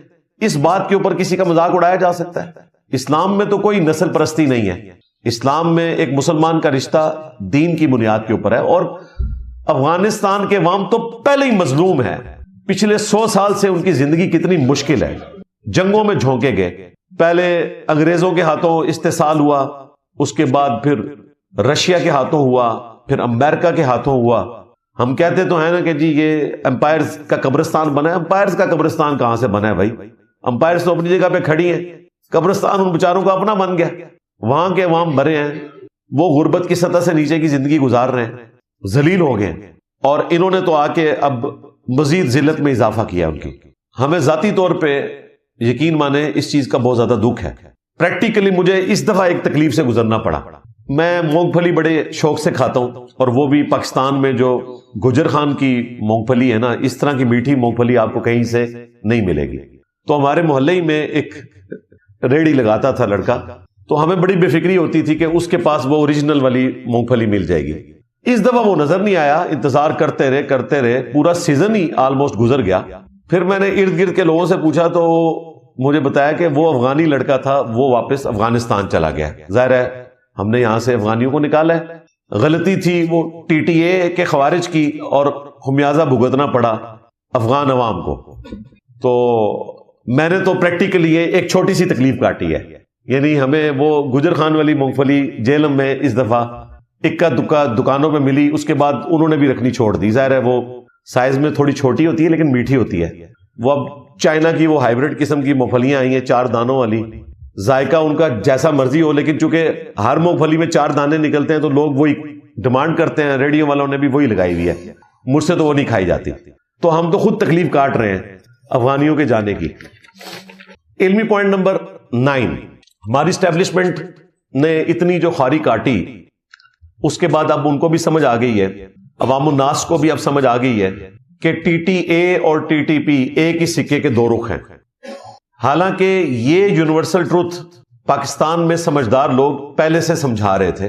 سلیم صافی صاحب جو جیو کے اوپر اینکر ہیں اور انالیسس بھی افغانستان کے پوائنٹ آف ویو سے ان کا بڑا زبردست ہوتا ہے، وہ شروع دن سے بتا رہے تھے کہ آپ انتظار کریں امریکہ کے جانے کا.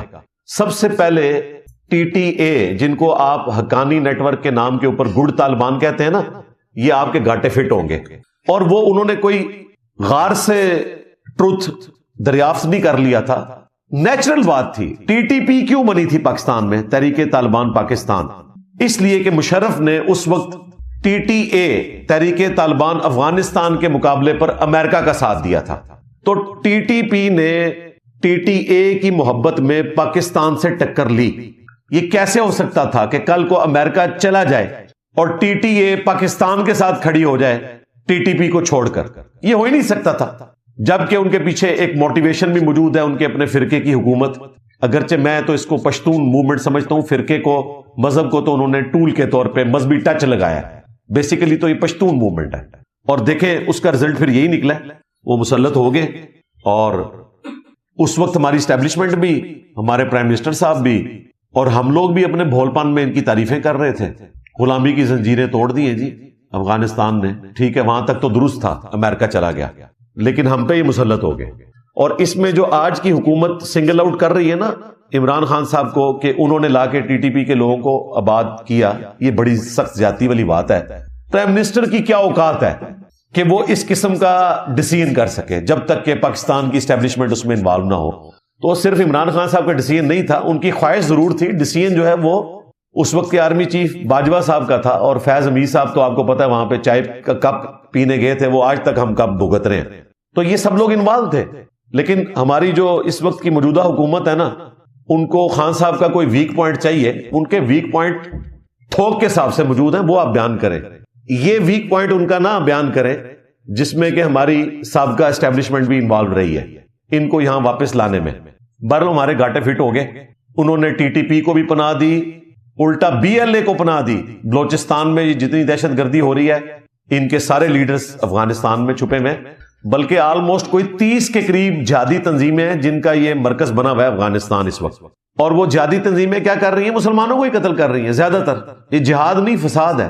باقی ہمارے یہاں پر جو دیوبندی فرقے کے لوگ ہیں وہ ظاہر ہے ان سے ایک عقیدت رکھتے ہیں کیونکہ یہ ان کے فرقے کی حکومت ہے.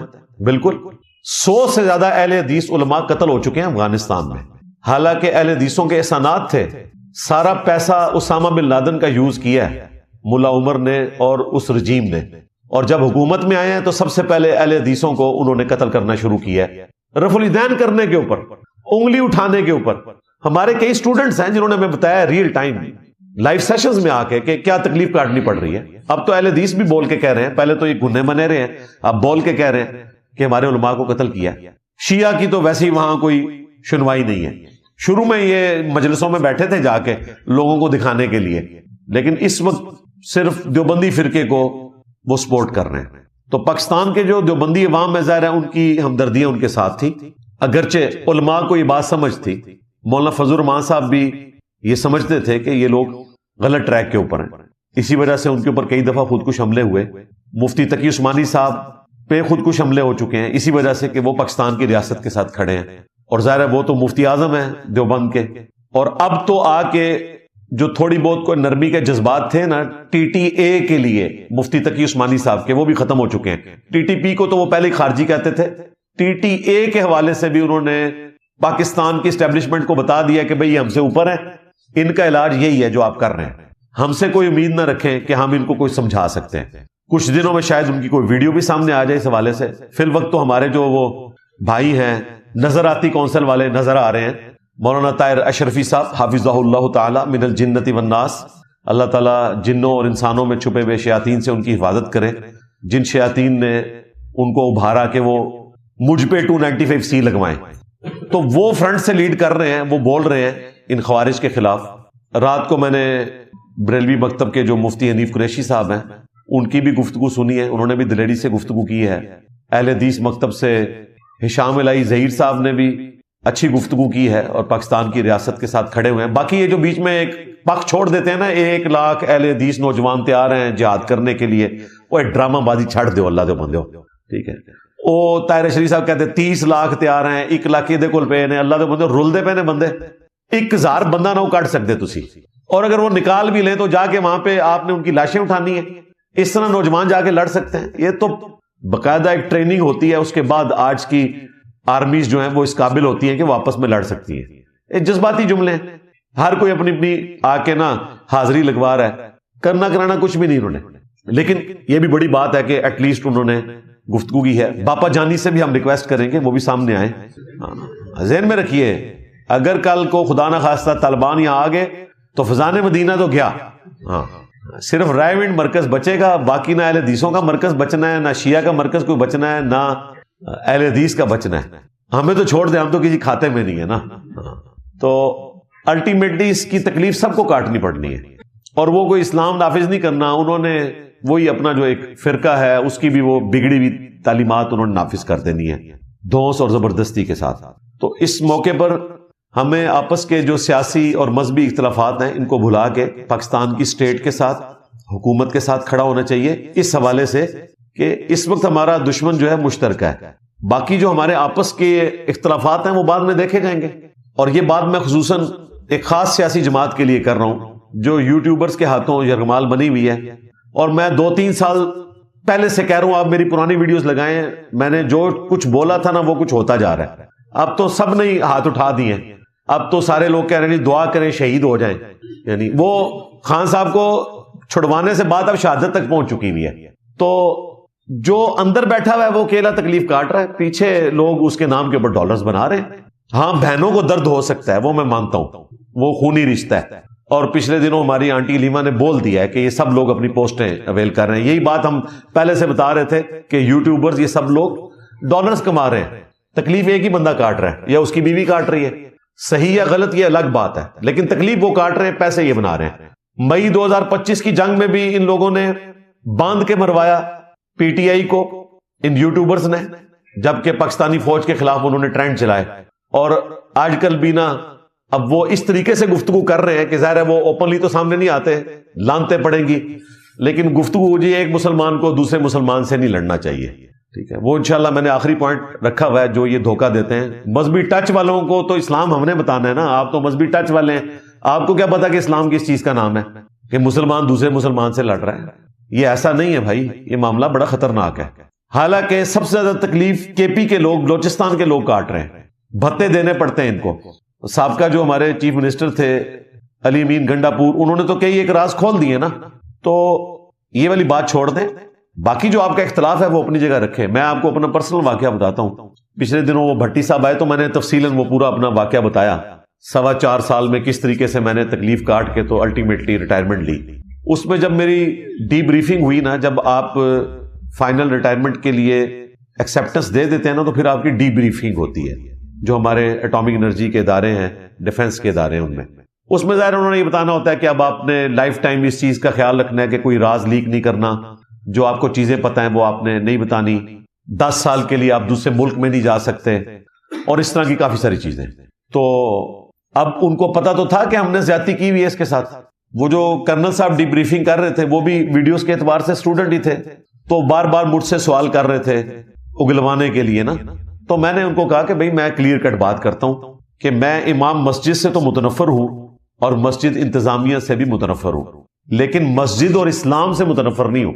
تو وہ کہہ لگا کے ہنسنا شروع ہو گئے. ان کو بات سمجھ آ گئی کہ میں نے کیا بات کی ہے. یعنی ہمارا اختلاف آرمی چیف کے ساتھ ہو سکتا ہے، پاکستان کی فوج کے ساتھ ہو سکتا ہے، پاکستان کے ساتھ تو نہیں ہو سکتا، ریاست پاکستان کے ساتھ تو نہیں ہو سکتا. جس طرح ہم کہتے ہیں ہمارا امام سے اختلاف ہو تب بھی نماز اس کے پیچھے ہی پڑھیں گے، ہماری نماز ہو رہی ہے. اسلام سے ہم متنفر نہیں ہوں گے کسی امام مسجد کی تکلیف کی وجہ سے، یا انتظامیہ کے آپ کے خلاف کوئی ایکٹیویٹی پرفارم کرنے کی وجہ سے. آپ اسلام تو نہیں چھوڑ سکتے نا، مسجد تو نہیں چھوڑ سکتے. بالکل اس طریقے پہ اگر کسی کا اسٹیبلشمنٹ کے ساتھ اختلاف ہے اور 2-2.5 سال پہلے وہ تازہ نظریاتی ہوا ہے، حالانکہ خود ان کی گود میں بیٹھ کے یہ باقی پولیٹیکل لیڈرز کے ساتھ کیا کچھ کرتے رہے وہ آپ کے سامنے ہے. تو اچھی بات ہے، اب سارے نظریاتی ہو چکے ہیں ماشاءاللہ. اب دوڑ یہ ہے کہ بڑا نظریاتی کون ہے. تو فی الوقت یہ نظریاتی پن، یہ اختلافات چھوڑ کے آپ اپنی توجہ دیں اس طرف کہ ہم نے اس مشکل وقت میں اپنے ان فوجیوں کے ساتھ کھڑے ہونا ہے جو بیچارے بارڈر کے اوپر شہادتیں دے رہے ہیں. ان کی شہادتوں کا مذاق نہیں اڑانا. میں تو یقین کریں جب اپنی بیوی بچوں میں بیٹھ کے افطار کر رہا ہوتا ہوں، میں ان کو یاد کرتا ہوں کہ یار وہ اپنے بیوی بچوں میں نہیں بیٹھے ہوئے، اور ان کے بیوی بچے ہر وقت اس خوف میں مبتلا ہیں کہ ابھی شاید ڈیڈ باڈی آ جائے. ٹھیک ہے، مرنے والا تو شہادت کی موت مر گیا، لیکن پیچھے والے تو تکلیف کاٹتے ہیں، لائف ٹائم کاٹتے ہیں. وہ وقت کے ساتھ پتہ چلتا ہے. کسی کو پلاٹ بھی مل جائے انسان تو واپس نہیں نہ آتا. تو خدا کے لیے اگر آپ ان کو سپورٹ نہیں کر سکتے، ایٹ لیسٹ ان کے حق میں دعا کریں، ان کے خلاف تو نہ بولیں. وہ اختلافات اپنی جگہ وہ رہیں گے. وہ ہمارا موقف پہلے سے تھا، آج بھی ہے، کل بھی ہے کہ پاکستان کی اسٹیبلشمنٹ کا کوئی کردار نہیں ہونا چاہیے پالیٹکس میں. لیکن یہ ریئلٹی ہے کہ پاکستان کے ساتھ ایک بدقسمتی اٹیچ ہوگی ہے پیدائشی طور پہ کہ ہم ایک سیکورٹی سٹیٹ ہیں، اس لیے ہم ویلفیئر سٹیٹ بن ہی نہیں سکے. اور آج تو میرے خیال ہے سب کو یہ بات سمجھ آ چکی ہے. ہم جو کہتے تھے نا فوج کے اوپر اتنا بجٹ کیوں لگاتے ہیں، تو پتہ چل گیا کیوں لگاتے ہیں. یہ سارے مولوی آ کے بیٹھ جائیں گے. دریائے جہلم تک تو ویسے ہی وہ کلیم کرتے ہیں کہ یہ سارا ہمارا جہلم اکیڈمی بھی جانی ہے، وہ تو کلیم کرتے ہیں. تو اللہ کے بندو، معاملات کو پازیٹیولی دیکھ کر چلنا چاہیے. اختلافات اپنی جگہ، لیکن یہ جو اس وقت ہو رہا ہے، اس وقت ہمارا کام ہے کہ ہم اپنی ریاست کے ساتھ کھڑے ہوں. اور جو یوٹیوبرز اپنے حرام کے ڈالر کمانے کی خاطر عمران خان صاحب کا نام بیچ رہے ہیں، ان سے بچ کے رہیں. مجھے بتائیں ان یوٹیوبرز میں سے کسی کی رتی برابر کوئی کنٹریبیوشن ہے سوائے عمران خان صاحب کا نام بیچنے کے؟ عمران خان صاحب نے تو چلے کنٹریبیوٹ کیا، انہوں نے کوئی پولیٹیکل سٹرگل کی، اس کے بعد انہوں نے فوج کے کندھے پہ بیٹھ کے وزارت عظمیٰ بھی حاصل کر لی، اور اس کے بعد نکالے جانے کے بعد وہ پاپولر بھی ہو گئے اور اڈیالہ میں پہنچ بھی گئے، مزید پاپولر ہو گئے. انہوں نے تو کچھ کیا اور قربانی بھی دی. یہ یوٹیوبرز نے کیا کنٹریبیوٹ کیا ہے سوائے اس کے کہ خان 35 اپریل کو نکل آئے گا، 36 مئی کو نکل آئے گا، نہیں تو 40 جون کو تو باہر آ جائے گا. وہ ڈیٹس جو کیلنڈرز میں بھی نہیں تھی. پرانی ویڈیوز لگا کے دیکھیں. ٹرمپ آئے گی، ایک فون کرے گی، خان کو باہر نکالے گی. ٹرمپ تے جناب پی ایم صاحب دی تے فیلڈ مارشل صاحب دی تعریفاں کرتا ہے. تو یہ سارے آپ کو ٹرک کی بتی کے پیچھے لگائے ہوئے تھے، خود ان کی کوئی کنٹریبیوشن نہیں ہے. اور یہ بات میں بار بار اس لیے کرتا ہوں کہ ہماری نوجوان نسل ان کے ہاتھوں گمراہ ہوتی ہے. یہ جو امریکہ میں بیٹھا ہوا ہے نا، وہ جو پنجابی میں بھی ولاگ کرتا ہے، اس کو تو عمران خان نے خود فارغ کیا ہوا ہے. اسی نے عمران خان کے وہ موبائل چوری کیے تھے ایک جلسے کے دوران، لیکن وہ دیکھیں اس کے نام کے اوپر حرام کما رہا ہے. جس دن وہ باہر آئے گا نا سب سے پہلے اس کو نکالے گا. لیکن جو اس نے نقصان پہنچا دیا پاکستان کی ینگ جنریشن کو، اس کی ریمیڈی نہیں پھر ہو سکتی. اس لیے ہوشیار رہیں. اور میں نے آپ کو پہلے بھی بتایا تھا کہ یہ جنگ اس طریقے سے نہیں جیتی جا سکتی جس طرح ہمارے پولیٹیکل لیڈر جو ہیں وہ جیتنے کی کوشش کرتے ہیں. بھٹو صاحب بھی آئے تھے، شہید ہو گئے، تاریخ میں زندہ ہے، لیکن سندھ کے عوام مر گئے. خان صاحب بھی خدا نہ خواستہ اگر جس طرح یہ لوگ دعائیں دے رہے ہیں کہ شہید ہو جائیں، تو خان صاحب تو شہید ہوں گے، تاریخ میں زندہ ہو جائیں گے، کے پی کے عوام مر جائیں گے. کسی پولیٹیکل لیڈر کے شہید ہونے سے عوام کو کوئی فائدہ نہیں ہوتا، یہ ذہن میں رکھیے گا. اور پھر پاکستان کے ساتھ جو یہ مرض لگ گیا ہوا ہے نا سیکیورٹی سٹیٹ والا، اس میں یہ فوج والا معاملہ ہمارا مجبوری کے ساتھ اٹیچ ہے. وہ کہتے ہیں دیکھیں ان کے حوالے کریں گے تو یہ کیا کریں گے، وہ اپنی جگہ یہ سوچ رہے ہوتے ہیں. دونوں طرف اپنی اپنی سوچ موجود ہے، لیکن فی الوقت یہ ہے کہ جنگ کی صورتحال میں ہمارا کام یہ ہے کہ ہم کوئی بے وقوفی ایسی نہ کریں. ملک ہوگا تو آپ سیاست بھی کریں گے، ملک ہوگا تو اختلاف رائے بھی کریں گے. ملک ہی نہیں بچے گا تو آپ کیا کریں گے؟ اللہ کا شکر ہے کہ نہ پاکستان میں کبھی کسی مذہبی جماعت کی حکومت آئے گی کہ وہ ایک فرقے کی حکومت بنا کے تو دوسروں کے لیے زندگی عذاب کر دیں، اور نہ ان کا اس طرح کا کوئی وبال یہاں آنے والا ہے. لیکن ہمیں عقل سے کام لینا چاہیے، اور اس وقت پاکستان کی سٹیٹ کے ساتھ کھڑے ہونا ہے آپ نے. یہ آپ کسی شخصیت کے ساتھ نہیں کھڑے ہو رہے بلکہ ملک کے ساتھ کھڑے ہو رہے ہیں. اور یہ ساری باتیں میں صرف اس لیے کرتا ہوں تاکہ آپ کو ایجوکیٹ کروں. یہ کام پیسے دے کے بھی کوئی نہیں کروا سکتا، ذہن میں رکھیے گا. جو لوگ میرے اوپر الزامات اس حوالے سے لگاتے ہیں نا، ان کو شرم کرنی چاہیے، اور کئی دفعہ وہ لوگ بے عزت ہو چکے ہیں اس حوالے سے. آپ میری شروع کی بھی ویڈیوز دیکھیں، میرا موقف اپنی جگہ موجود ہے. ابھی بھٹی صاحب آئے نا، وہ جو میں یو کے بھگوڑے کو کہہ رہا تھا نا تو نے جھوٹے الزام لگائے ہیں، وہی الزام انہوں نے میرے سامنے بیٹھ کے جب ویڈیوز چلائی ہیں تو آپ نے دیکھ لیا ہر چیز غلط نکل آئی. بھٹی صاحب کو باندھ کے مروایا اس نے. وہ اسے پتا تھا کہ میں نے کیا کیا، لیکن وہ آپ کو پتا ہے اس وقت انہوں نے وہ چیز گین کر لی. تو ہم اپنی جگہ پہ کھڑے ہیں ایک موقف کے اوپر. لیکن پاکستان کے معاملے میں، ریاست کے معاملے میں، خواہ کوئی بھی پولیٹیکل لیڈر ہو، اگر پاکستان کی ریاست کے خلاف جاتا ہے تو ہماری بقا تو اس کے ساتھ بھائی جڑی ہوئی ہے. ہم نے کون سا دوسرے ملک میں چلے جانا ہے؟ نہ ہمارے بچے جو ہیں وہ دوسرے ملکوں میں ہیں. ان ساروں کے بچے دوسرے ملکوں کے اندر ہیں. عمران خان صاحب کے بچے بھی دوسرے ملک میں ہیں، نواز شریف صاحب کے بھی بچے دوسرے ملک میں ہیں، اور زرداری صاحب جب چاہیں اپنے بچوں کو دوسرے ملک بھیج دیں، وہاں پہ انہوں نے انتظام کیا. اور ہمارے جتنے ریٹائرڈ لوگ ہیں، میجورٹی جو بڑے لیول کے جرنیل ہیں، چھوٹے تو بےچارے ادھر ہی ہیں، وہ ادھر ہی پھرتے ہیں، انہوں نے بھی اپنے وہاں پہ انتظامات کیے ہوئے ہیں. ہم نے تو بہرحال ادھر ہی رہنا ہے، ہم تو کہیں جانے جو گئے نہیں. سیدھی سی بات ہے اس دعوت کی وجہ سے، کیونکہ اس دعوت کی جو ریڑھ کی ہڈی ہے وہ یہاں پہ میرا رکنا ہے. ورنہ میرے لیے جانا کوئی مشکل کام نہیں ہے. 295C لگوا کے تو انہوں نے گولڈن ویزا میرے ہاتھ میں دے دیا ہے. یو کے والے تو آپ کو فوراً گود لے لیتے ہیں جس کے اوپر 295C لگی ہوئی ہو، اسے پولیٹیکل اسائلم بھی دے دیں گے، مذہبی اسائلم بھی دے دیں گے. اس حوالے سے آخری علمی پوائنٹ نمبر 10، الفتنۃ الخوارج یا فتنہ الخوارج اردو میں ہم بول رہے ہیں، بیسیکلی تو الفتنۃ الخوارج. اس کے اگینسٹ جو ابھی ہمارا نیا ایک فوجی آپریشن لانچ ہوا ہے غضب للحق کے نام سے، یہ اردو میں ہے، اردو عربی مکس ہی کر دیا ہے. الغضب للحق عربی میں ہوتا تو یوں ہوتا، تو یہ غضب الحق نہیں ہے جو لوگ پرونونس کر رہے ہیں. غضب للحق، اینگر فار ٹروتھ، غصہ سچائی کے لیے، حق کے لیے غصہ.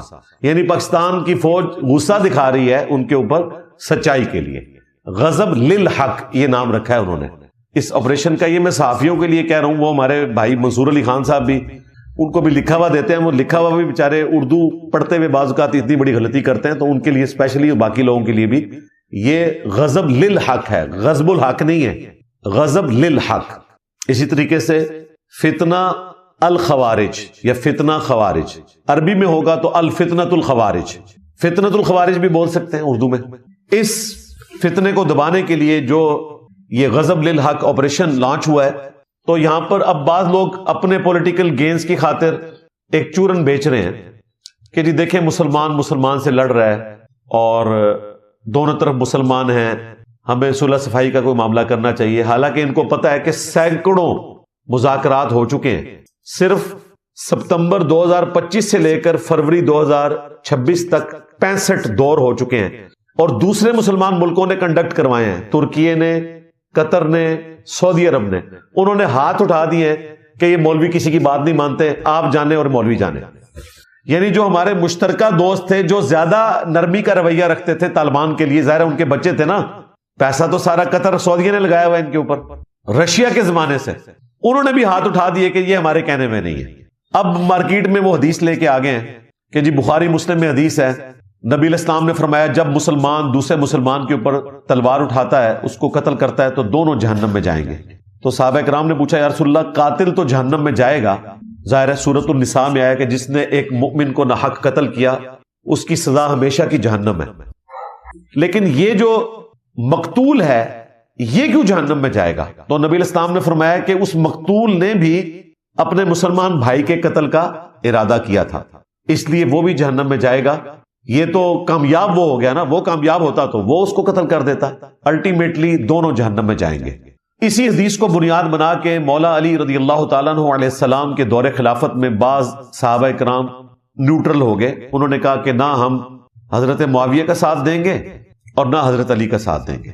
یہ لادہ بات ہے کہ جب خلافت راشدہ ختم ہوئی تو پھر یہی لوگ تھے سب سے پہلے پچھتانے والے. عبداللہ ابن عمر المستدرک للحاکم میں موجود ہے، مجموع الزوائد کے اندر امام ہیثمی لے کر آئے ہیں. عبداللہ ابن عمر آخری عمر میں پچھتاتے تھے اور کہتے تھے کہ مجھے کوئی غم نہیں کہ میں نے کبھی کوئی نماز روزہ چھوڑا ہو، سوائے ایک چیز کے کہ میں نے علی ابن ابی طالب کے ساتھ مل کر اس باغی جماعت کے خلاف قتال نہیں کیا.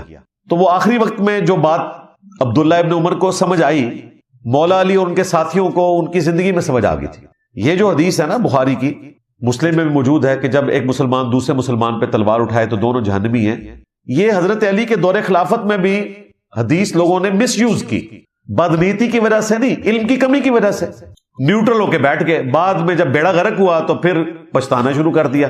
حضرت علی کو اس حدیث کی سب سے زیادہ سمجھ تھی، انہیں پتا تھا کہ یہ حدیث کہاں پہ فٹ ہوتی ہے. جب کوئی مسلمان دوسرے مسلمان کو نسلی تعصب کی بنیاد پہ قتل کرے، ذاتی دشمنی کی بنیاد پہ قتل کرے، بغیر جوڈیشری کے ایکسٹرا جوڈیشل طریقے سے، تب یہ حدیث فٹ ہوگی. جب جینون قتل کرے تو وہ بالکل قرآن و سنت کے مطابق ہوگا. ریٹ آف دی گورنمنٹ کو اسٹیبلش کرنے کے لیے حاکم وقت نے خارجیوں کے خلاف قتال کرنا ہے، اور مولا علی کی دلیل قرآن پاک میں موجود ہے. سورۃ الحجرات کی آیت نمبر ہے 9 اور 10. اس کے بعد آپ کو یہ پورا مقدمہ سمجھ آ جائے گا. اعوذ باللہ من الشیطان الرجیم، بسم اللہ الرحمن الرحیم. وَإِن طَائِفَتَانِ مِنَ الْمُؤْمِنِينَ اقْتَتَلُوا، اور اگر مسلمانوں کے دو گروہ آپس میں لڑ پڑیں، قتال کریں، فَأَصْلِحُوا بَيْنَهُمَا، تو ان دونوں کے درمیان صلح کروا دیا کرو. جو کوشش کی پہلے ترکیے نے، قطر نے، UAE نے، لیکن ساتھ آیا حکم فَإِن بَغَتْ إِحْدَاهُمَا عَلَى الْأُخْرَى، لیکن اگر ایک گروہ دوسرے گروہ کے ساتھ زیادتی کرے، فَقَاتِلُوا الَّتِي تَبْغِي حَتَّى تَفِيءَ إِلَىٰ أَمْرِ اللَّهِ، تو پھر ان کا کام ہے جو صلح صفائی کروا رہے تھے کہ وہ اس گروہ کے ساتھ مل کر جو حق پر ہے اس باغی گروہ کے خلاف قتال کریں یہاں تک کہ وہ اللہ کے حکم کی طرف لوٹ آئے. یعنی اصولاً تو اس وقت ترکیے کو، UAE کو، سعودیہ اور قطر کو چاہیے تھا کہ پاکستان کے ساتھ مل کے ان مولویوں کو سمجھاتے، اور نہیں سمجھ رہے تھے، سمجھانے کی تو کوشش کی، نہیں سمجھ رہے تھے تو قتال کرتے. فَإِن فَاءَتْ، پھر اگر وہ گروہ پلٹ آئے یعنی بندے کا پتر بن جائے، فَأَصْلِحُوا بَيْنَهُمَا بِالْعَدْلِ وَأَقْسِطُوا، تو پھر ان کے درمیان انصاف کے ساتھ اصلاح کر دو اور عدل کرو. ان اللہ یحب المقسطین، بے شک اللہ تعالیٰ عدل کرنے والوں کو پسند فرماتا ہے. انما المؤمنون اخوہ، مومنین تو اس کے سوا کچھ نہیں کہ وہ آپس میں بھائی بھائی ہیں، بلکہ بخاری مسلم میں آیا کہ ساری دنیا کے مسلمان آپس میں ایک جسم کی مانند ہیں. جسم کے ایک حصے کو تکلیف ہوتی ہے تو پورا جسم اس تکلیف کو محسوس کرتا ہے. مسلم میں تو یہاں تک الفاظ ہیں کہ آنکھ میں درد ہوتا ہے تو پورا جسم رات کاٹتا ہے جاگ کر، تکلیف صرف آنکھ میں ہوتی ہے. یہ صورتحال ہونی چاہیے ایک مسلمان کی دوسرے مسلمان کے حق میں. مسلمان تو آپس میں